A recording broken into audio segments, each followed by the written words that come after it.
அனைவருக்கும் வணக்கம். 50 வயதுக்கு மேலே இருக்கிறவங்களுக்கு இந்த முட்டு வலி பிரச்சனை ரொம்ப அதிகமான. இன்றைக்கி 50 இல்லை அதுக்கு முன்னாடி இருக்கிறவங்களுக்கும் 30 வயசு 20 வயசு இருக்கிறவங்களுக்கும் முட்டு வலி வருது. ஒரு வீட்டில் செய்யக்கூடிய ஒரு சின்ன டிப்ஸு என்ன அப்படின்னா, பிரண்டை அப்படிங்கிறது எல்லா இடத்துலையும் இது கிடைக்குது, சந்தையில் கூட கிடைக்கும். அந்த பிரண்டை ஒரு 10 துண்டு சின்ன சின்னதாக கட் பண்ணிக்கிங்க.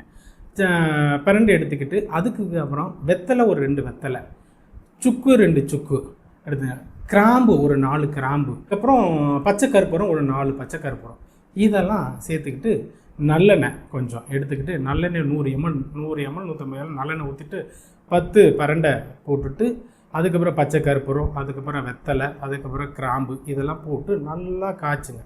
ஒரு 150 200 ml எவ்வளோ குவான்டிட்டி நீங்கள் எடுக்கிறீங்களோ அதுக்கேற்ற மாதிரி எண்ணெயை சூஸ் பண்ணுங்கள்.